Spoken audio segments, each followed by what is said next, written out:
नमस्कार दोस्तों, आप सभी का एक बार फिर से बहुत बहुत स्वागत है आपके अपने YouTube channel U and V TV पर। इस समय की दोस्तों तमाम बेहद बड़ी खबरें, मुख्य समाचार सामने निकल के आ रहे हैं दोस्तों, जहां पर चलेंगे एक एक करके तमाम बेहद बड़ी खबरें आगे इसी वीडियो में जानेंगे। लेकिन उससे पहले दोस्तों आप लोगों से एक छोटा सा निवेदन है कि अगर आप लोग भी उत्तर प्रदेश की योगी सरकार को कानून व्यवस्था के मुद्दे पर पूरी तरीके से फेल मानते हैं और योगी आदित्यनाथ के इस्तीफे की मांग करते हैं तो आप लोग अभी इस वीडियो को लाइक करके कमेंट बॉक्स में कमेंट जरूर कीजिए, योगी आदित्यनाथ इस्तीफा दो। इसके साथ ही दोस्तों आज की सभी बड़ी खबरें आप लोगों को बताते चलें।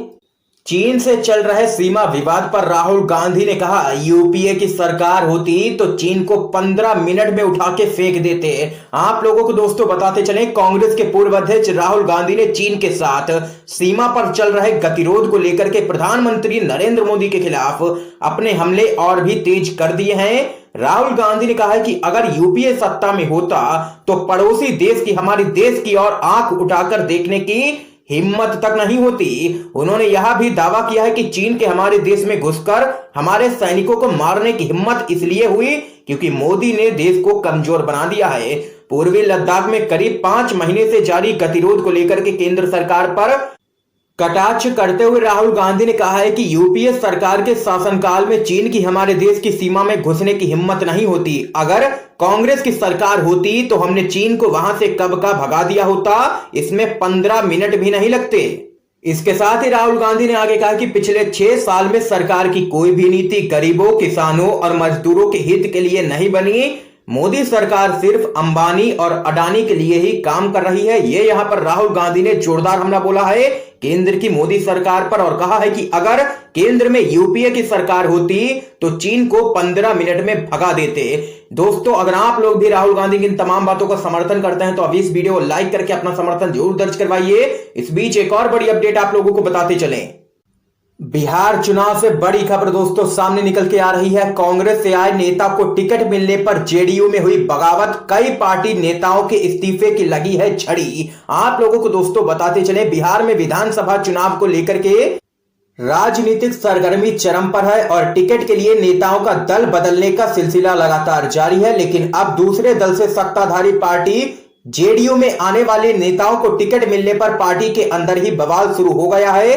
दल बदलू नेताओं को पार्टी कार्यकर्ता पचा नहीं पा रहे हैं। आप लोगों को बताते चलें, कांग्रेस से जेडीयू में शामिल हुए सुदर्शन कुमार ने शेखपुरा के बरबीघा विधानसभा सीट से नामांकन दाखिल किया तो जेडीयू कार्यकर्ता नाराज हो गए। एक साथ कई जेडीयू के नेताओं ने इस्तीफा दे दिया है। ये यहां पर दोस्तों बड़ी अपडेट सामने निकल के आई है। बिहार विधानसभा चुनाव से पहले जेडीयू में शुरू हुई बगावत, पार्टी नेताओं के इस्तीफे की लगी है झड़ी। इसके साथ ही एक और बड़ी खबर दोस्तों सामने निकल के आ रही है।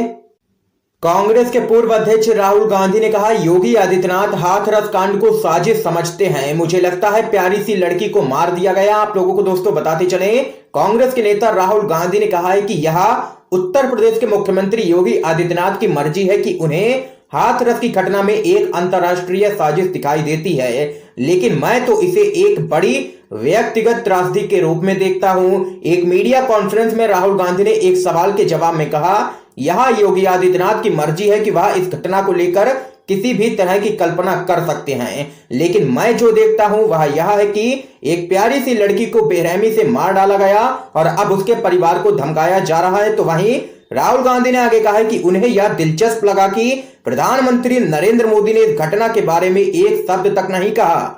ये यहां पर राहुल गांधी ने हाथरस कांड को लेकर के उत्तर प्रदेश की योगी सरकार और सीधे तौर पर यहां पर पीएम मोदी को लिया है निशाने पर और उनकी चुप्पी पर उठाए हैं सवाल। इसके साथ ही दोस्तों एक और बड़ी खबर सामने निकल के आ रही है, जान लेते हैं। हाथरस कांड पर बोले हैं भीम आर्मी के प्रमुख चंद्रशेखर आजाद। कहा, क्राइम सीन से मिटाए गए हैं सबूत, लोगों को धमका रही है एसआईटी। आप लोगों को दोस्तों बताते चले, हाथरस कांड को लेकर के देश में लगातार योगी सरकार घिरती ही जा रही है। इस मामले की एसआईटी जांच हो रही है और राज्य सरकार ने सीबीआई जांच की सिफारिश की है। तो वहीं इस मामले पर भीम आर्मी के प्रमुख चंद्रशेखर आजाद ने यहां पर कहा है कि योगी सरकार न्याय नहीं दे सकती है तो आरोप लगा रही है। लंबे वक्त तक केस दर्ज नहीं हुआ, 14 दिन तक आखिर मुख्यमंत्री क्या कर रहे थे। चंद्रशेखर आजाद आगे बोले हैं कि अगर मामला कोर्ट में है तो जातीय पंचायत क्यों हो रही है। जिन्होंने गलत किया है उन्हें सजा मिले। पीड़िता के परिवार को सीबीआई पर भरोसा नहीं है, इसलिए जज की निगरानी में जांच बहुत जरूरी है। यूपी सरकार सिर्फ मुद्दे को भटका रही है। आधी रात को पीड़िता को जला दिया और घर वालों को बंद कर दिया गया। तो वहीं भीम आर्मी के चीफ चंद्रशेखर आजाद ने आगे कहा है कि यूपी सरकार को पीड़िता के परिवार को लखनऊ बुलाना चाहिए। क्राइम सीन पर जितने सबूत थे वो खत्म किए गए। एसआईटी वहां पर लोगों को धमका रही है। भीम आर्मी के प्रमुख ने आगे कहा है कि आज किसान पंजाब बंद किए हुए हैं। जब विवेक तिवारी के परिवार को 48 घंटे में नौकरी मिल गई थी तो फिर यहां पीड़िता के परिवार को क्यों नहीं मिली। अगर इस मामले पर भारत बंद करना होगा तो हम बात करेंगे। तो यहां पर दोस्तों देख सकते हैं कि भीम आर्मी के प्रमुख चंद्रशेखर आजाद ने सीधे तौर पर योगी आदित्यनाथ पर साधा है निशाना और उन्होंने कहा है कि अगर इस पूरे मामले पर भारत बंद भी करना पड़े तो वो इसके लिए तैयार है। इसके लिए बातचीत करेंगे और बता देंगे भारत बंद कब करेंगे। ये यहां पर कहना है चंद्रशेखर आजाद का। इस बीच एक और बड़ी अपडेट दोस्तों सामने निकल के आ रही है, आप लोगों को बताते चलें। ये तो सरकार की तरफ से किया जाने वाला फ्रॉड है। हाथरस की घटना पर रवीश कुमार ने साधा है सरकार पर निशाना। आप लोगों को दोस्तों बताते चले, पिछले कुछ दिनों से यूपी के हाथरस में हुई घटना से देश के तमाम हिस्सों में आक्रोश देखने को मिल रहा है।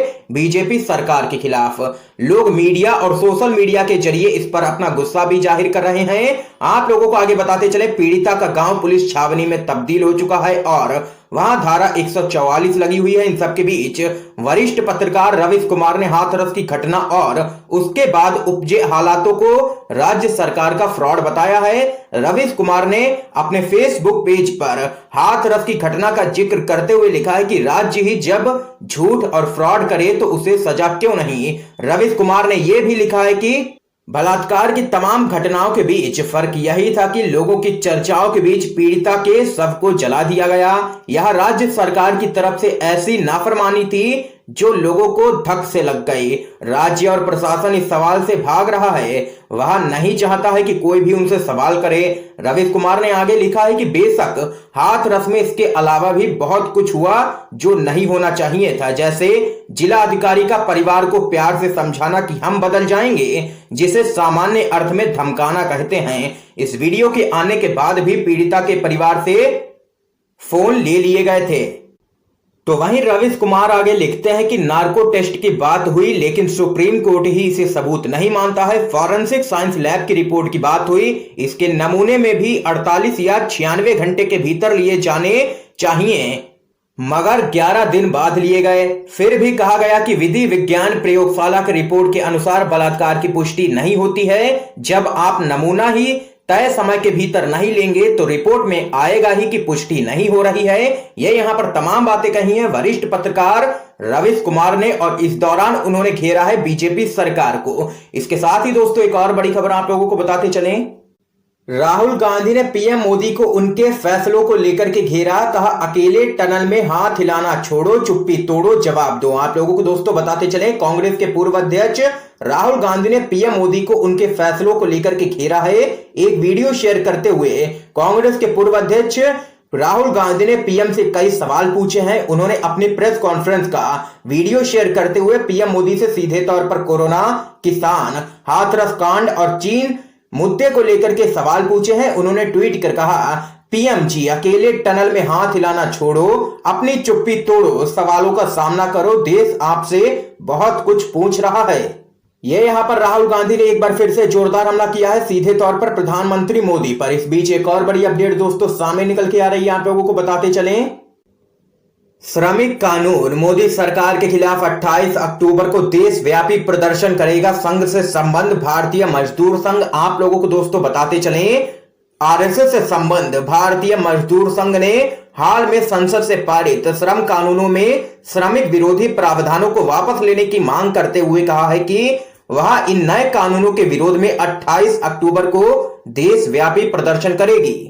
बीएमएस ने कहा है कि यदि सरकार उसकी मांगों पर गौर नहीं करती है तो उसने लंबे समय तक विरोध प्रदर्शन जारी रखने की भी योजना बनाई है। वह कामगारों के अधिकारों की रक्षा के लिए आम हड़ताल भी कर सकती है। इसके साथ ही एक और बड़ी अपडेट आप लोगों को दोस्तों बताते चलें।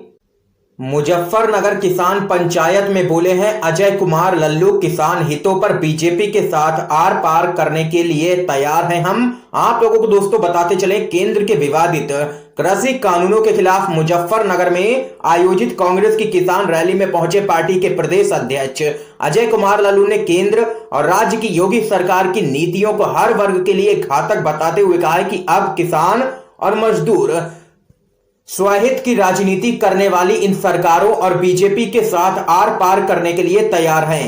तो यहां पर दोस्तों देख सकते हैं कि कांग्रेस पार्टी लगातार कृषि कानूनों का जबरदस्त तरीके से विरोध कर रही है। इसके साथ ही एक और बड़ी खबर आप लोगों को बताते चलें, बिहार विधानसभा चुनाव कांग्रेस ने जारी की है 21 प्रत्याशियों की अपनी लिस्ट। आप लोगों को दोस्तों बताते चलें, बिहार में होने वाले आगामी विधानसभा चुनाव को लेकर के कांग्रेस पार्टी ने 21 सीटों पर प्रत्याशियों के नामों का ऐलान कर दिया है।